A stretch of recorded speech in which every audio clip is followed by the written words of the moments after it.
वो बोलती है कि देश को जो आज़ादी मिली तो वो सच्ची आज़ादी जो है 2014 में मिली। तो ये तो सच है कि 2014 में इसको सच्ची आज़ादी इसलिए मिली है कि 2014 के बाद से ही ये जो है बेहुदा बयान देने के बाद भी बच जाती है। कहूँगा कि केंद्र सरकार को अगर ज़रा भी शर्म हया है तो इसके खिलाफ जो है FIR होना चाहिए। मतलब एक प्लास्टिक के घोड़े पे बैठ के झांसी की रानी का रोल अदा करने वाली एक बेहया औरत को आप झांसी की रानी कैसे मान सकते हो? नमस्कार, आदाब, मैं अशोक पांडे और आप देख रहे हैं ग्रेट इंडियन टीवी। आज हमारे साथ मौजूद हैं कलवा मुमरा विधानसभा के प्रसिद्ध प्रमुख श्री आरिफ हाशमी जी। आरिफ हाशमी जी से आज हम जानना चाहेंगे। आज राष्ट्रीय प्रेस दिवस है। राष्ट्रीय प्रेस दिवस के मौके पर आरिफ हाशमी जी क्या कहना चाहेंगे? मैं सबसे पहले राष्ट्रीय प्रेस दिवस के मौके पर प्रिंट मीडिया के जो हमारे साथी हैं और जो इलेक्ट्रॉनिक मीडिया के पत्रकार हैं, उन तमाम पत्रकार साथियों को मैं तहे दिल से राष्ट्रीय प्रेस दिवस की ढेर सारी शुभकामनाएं पेश करता हूं।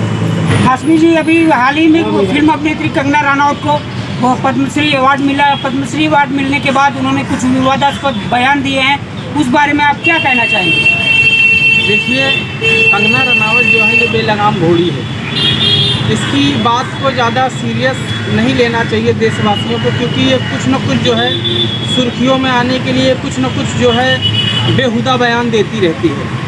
आप पिछले 6-7 सालों से देख रहे हो और देख रहे होंगे कि ये मीडिया में छाने के लिए, सुर्खियों में आने के लिए या हमेशा कुछ न कुछ जो है बेहया वाली बातें, बेहुदा बयान देती रहती है।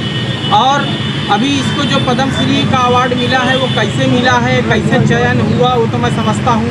वो किस तरह से उसने बेहयाई का पार्ट अदा किया है फिल्म इंडस्ट्री में, ये किसी से छुपी नहीं है।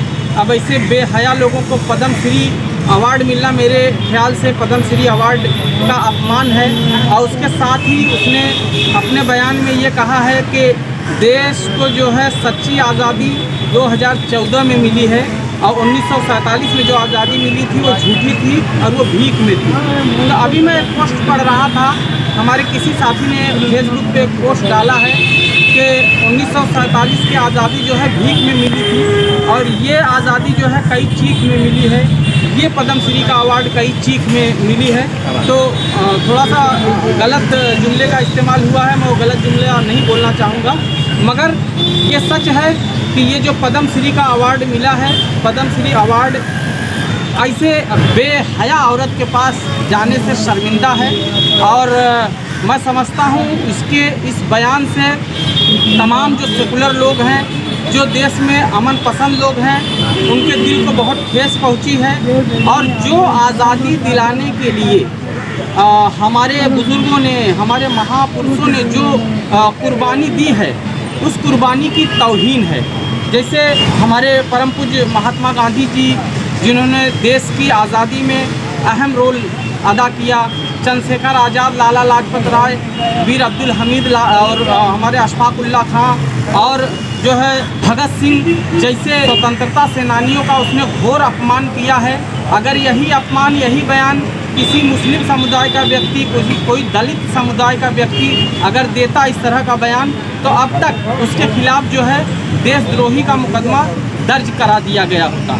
मगर इसके खिलाफ तो देशद्रोही का मुकदमा छोड़ दो, अगर ज़्यादा बोलेंगे तो इसको और 2 जो है सुरक्षा गार्ड प्रदान कर दिए जाएंगे केंद्र सरकार की तरफ से, क्योंकि केंद्र सरकार की ये मतलब ज़्यादा औरत ज़ात है। मैं ज़्यादा वो सब नहीं बोलूँगा, मगर मैं यही अपील करना चाहूँगा कि इसकी बात को जो है ज़्यादा सीरियस ना ले।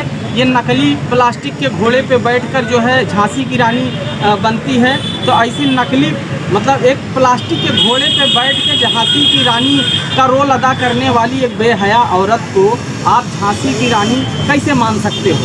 वो बनती तो है झांसी की रानी, मगर उनके मतलब एक रत्ती के बराबर भी उसका रोल नहीं है। और ये बेहया औरत है, इसकी बात को ज़्यादा मैं समझता हूँ गंभीरता से न लें। मगर इतना ज़रूर कहना चाहूँगा कि केंद्र सरकार को अगर ज़रा भी शर्म हया है तो इसके खिलाफ जो है FIR होना चाहिए। अब वो बोलती है कि देश को जो आज़ादी मिली तो वो सच्ची आज़ादी जो है 2014 में मिली। तो ये तो सच है कि 2014 में इसको सच्ची आज़ादी इसलिए मिली है कि 2014 के बाद से ही ये जो है बेहुदा बयान देने के बाद भी बच जाती है। हाँ, इतने खुराफाती बयान देती है। अब देखिए हमारे स्वतंत्रता सेनानियों को, जिसको हम सलाम करते हैं, सैल्यूट करते हैं, उनको श्रद्धांजलि अर्पित करते हैं, उनका जो है ये घोर अपमान की है। मैं केंद्र सरकार से ये अपील करना चाहूँगा कि इसके खिलाफ जो है कड़ी से कड़ी कार्रवाई होनी चाहिए।